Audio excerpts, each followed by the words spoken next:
Bonjour à toutes et à tous. Un grand merci à l'IMRED pour son accueil et puis à notre partenariat Jean-Bernard avec Télécom Vallée. Aujourd'hui, je vous propose donc de mettre le cap sur le tourisme durable. Pour nous, c'est dire déployer des dispositifs sur les territoires, mais aussi soutenir les entreprises dans leur transition et leur accompagnement.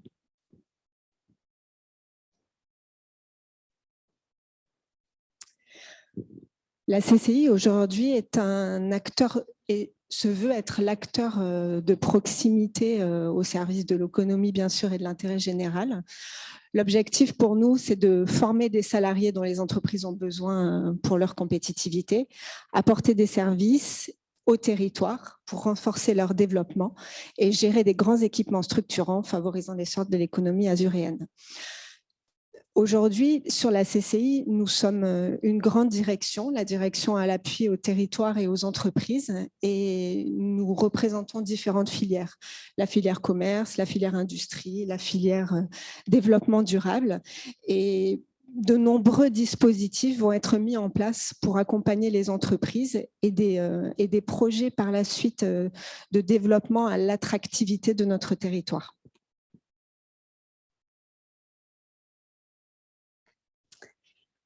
Les missions de la filière tourisme sont, dans un premier temps, d'accroître bien sûr la performance de la compétitivité des TPE tourisme, bien sûr de soutenir l'attractivité de la destination et d'animer tout ce réseau, de faciliter les échanges pour bien sûr un meilleur rayonnement économique. Alors, dans un premier temps, en fait, je vais évoquer avec vous les dispositifs concrets, puisque l'État en fait s'appuie sur le réseau des CCI pour pouvoir justement véhiculer la transition pour un développement plus durable. Donc, je vais aborder avec vous trois types de dispositifs liés au tourisme durable. Les premiers qui sont bien sûr liés à la transition écologique et à la transition énergétique. Le dispositif qui est lié à la promotion de la filière gastronomie et des producteurs, et enfin l'accompagnement à la qualité et à la labellisation.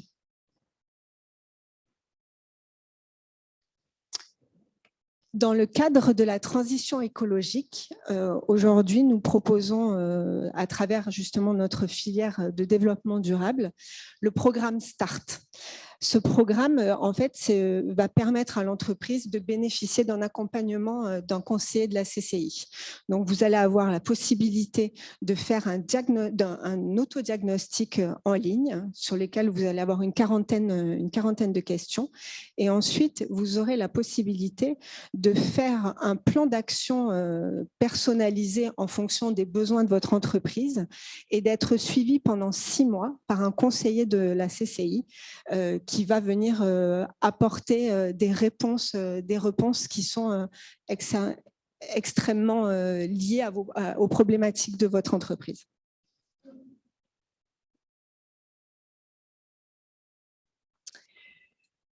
Le programme START est accompagné par la filière du développement durable, Nathalie Gadel et Maëva Dupré sur la CCI.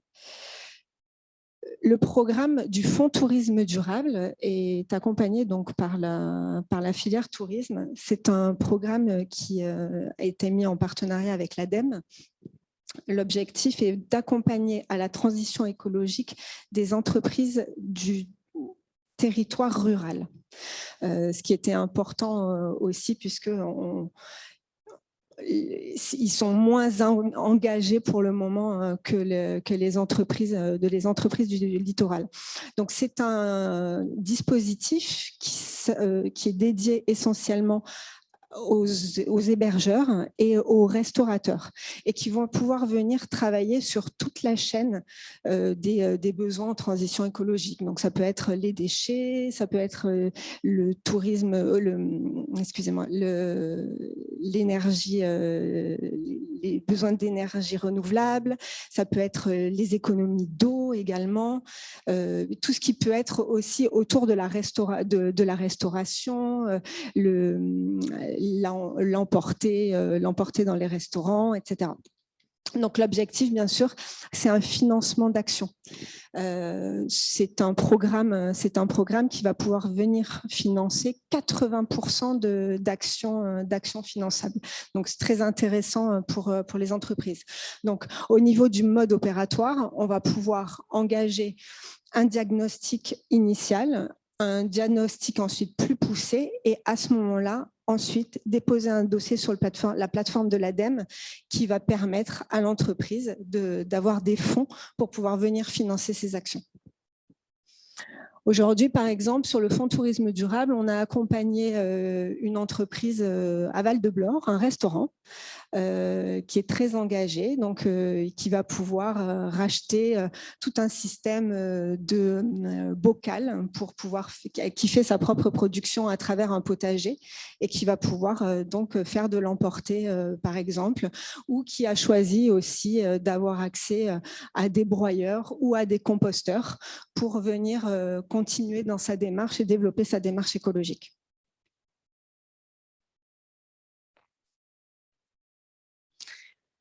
Sur la transition énergétique, c'est la filière énergie-industrie à la Chambre de commerce qui s'occupe de ce programme, qui est un programme d'accompagnement neutre et gratuit, qui est pour la revalorisation donc, du petit tertiaire de moins de 1000 m².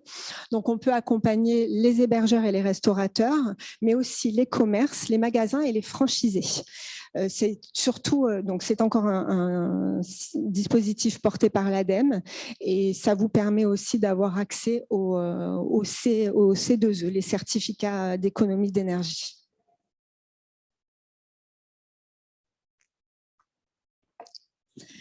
Pour soutenir la gastronomie, l'État a lancé en fin d'année 2021 un programme, un appel à projet qui s'appelle l'année de la gastronomie, dont l'objectif en fait est de rassembler autour de la gastronomie les pros mais de la restauration, mais aussi donner la possibilité aux entreprises de faire mieux connaître leur savoir-faire et de mettre en relation aussi des producteurs avec des restaurateurs. Donc, cet appel à projet a été divisé en 4 grandes parties, 4 thématiques selon les saisons, l'hiver, le printemps, l'automne et l'été. Et aujourd'hui, nous travaillons donc sur les deux prochaines programmations. Donc l'été, dont la date de clôture est le 21 mai et l'automne, dont la date de clôture est au 21 août. Ces dossiers sont notamment suivis par la Chambre de commerce qui vient en fait valider votre dossier. Donc on étudie les dossiers et on les valide pour que vous puissiez avoir un soutien entre 20 000 et 50 000 euros selon les projets qui sont développés. Sur notre territoire, c'est le Green Food Festival qui a eu lieu il y a quelques semaines maintenant, qui était le premier projet suivi par la filière, par l'année de la gastronomie. Pardon.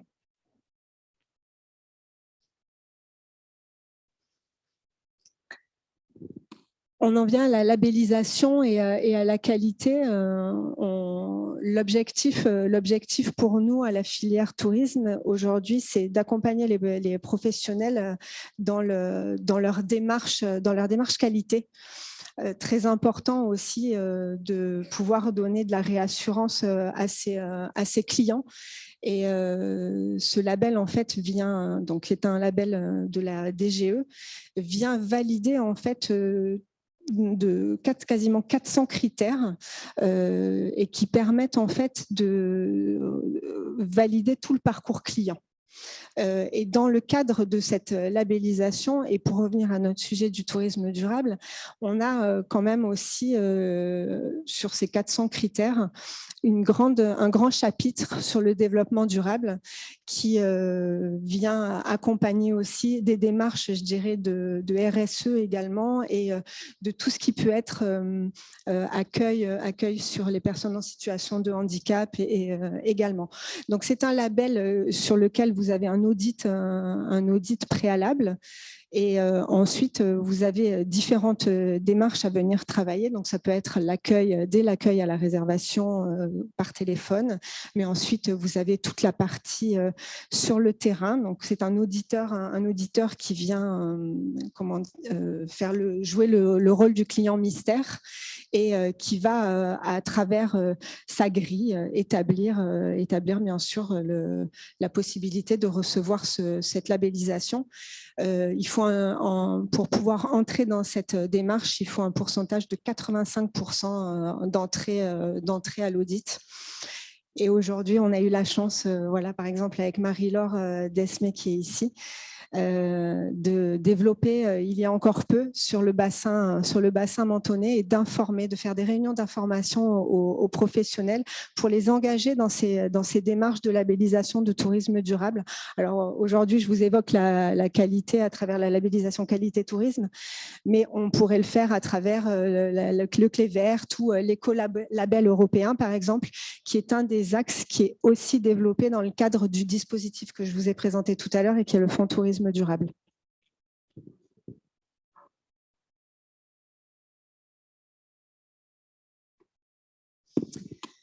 Le deuxième axe des missions de la filière tourisme, c'est soutenir l'attractivité de la destination Côte d'Azur France.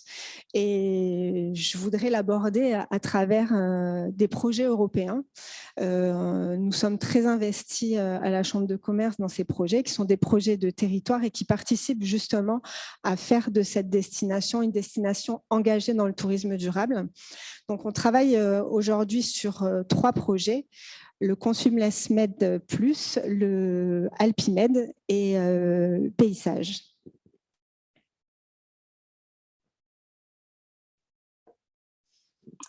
Le projet de Consumless est un projet vraiment intermède.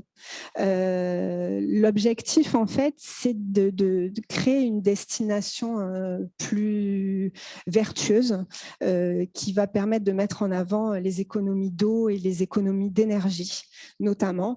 Donc, c'est un diagnostic qui va être établi avec une labellisation et il y aura une formation des acteurs engagés de la destination. Donc, c'est un projet qui est en cours et l'objectif, c'est vraiment de permettre de capitaliser sur ces axes d'économie d'eau et d'énergie pour permettre une meilleure attractivité de la destination.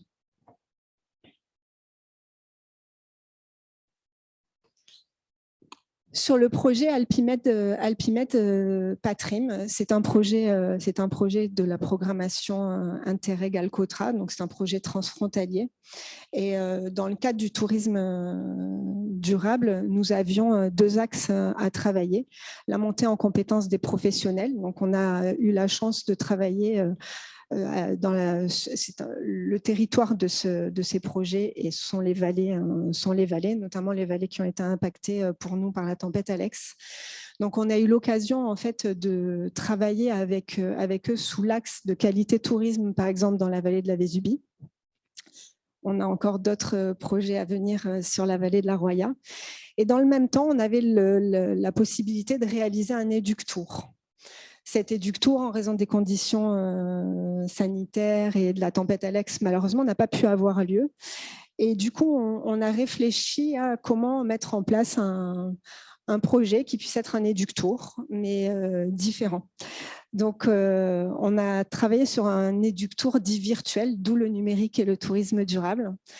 Et on a réalisé avec nos délégataires de la Chambre d'agriculture et de la Chambre des métiers un très beau projet qui va bientôt voir la fin et donc la naissance. Ce sont donc des entrepreneurs qui soient agriculteurs, artisans ou commerçants que nous sommes allés interviewer pour faire connaître leur savoir-faire, mais aussi l'identité de leur vallée. Et donc, il y a des interviews, il y a 21 interviews qui ont été réalisées dans chacune des vallées, la Tinée, la Roya et la Vésubie. et qui vont donner lieu à un événement Figital, puisqu'on est en train de travailler également sur une exposition itinérante estivale dans ces vallées, qui va permettre à la fois de rencontrer ces personnages. Vous voyez ici Émilie de la Fée Capeline dans la Roya, et en même temps d'avoir accès à leur interview et de voir également comment eux-mêmes déjà travaillent sur ce développement durable, puisque par exemple Émilie, qui est la chapelière de Tende, en fait a fait renaître la filière de la brebis rigasque grâce à qui était en voie d'extinction. Et en fait, elle a récupéré la laine et elle fait vraiment de la laine elle fait des chapeaux avec la laine des brebis brigasques. Voilà pour le projet Patrim. Donc, on allie finalement une dimension de tourisme durable avec une dimension je dirais numérique, puisque ça va donner lieu à un grand plan de communication également. Et le dernier projet qui fera le lien cet après-midi avec la présentation de Pascal Russica est le projet Paysage. L'objectif de Paysage, en fait, c'était de faire… alors, Paysage, les PITER sont des projets de territoire dans lesquels on retrouve des projets simples, notamment Pays Aimable. C'était de faire émerger, en fait, une nouvelle offre touristique et une route de paysage sur le territoire de la CAPL, donc Cannes Pays de Lérins, et également sur le territoire de la CASA, Antibes Sophia Antipolis, pardon. Donc, nous avons travaillé sur ce projet avec un groupement de prestataires, et notre objectif aujourd'hui est de proposer un nouvel itinéraire touristique qui va permettre, dans un premier temps, de découvrir des points d'intérêt remarquables du territoire, mais à la fois aussi des points d'intérêt économiques, et en même temps de découvrir le découvrir à travers l'innovation, puisque en fait c'est une application en réalité augmentée qui va être proposée. Et c'est la raison pour laquelle je vous interrogeais tout à l'heure, puisque en fait effectivement notre objectif ici c'est aussi de valoriser des professionnels qui ont cette démarche de développement durable, et donc nous avons choisi de travailler avec des professionnels et de mettre en valeur des professionnels qui ont une labellisation, qu'elle puisse être maître restaurateur, qualité tourisme, écolabel, pour que effectivement on soit bien ancré dans ce projet tourisme durable et numérique. Voilà, je vous remercie de votre attention.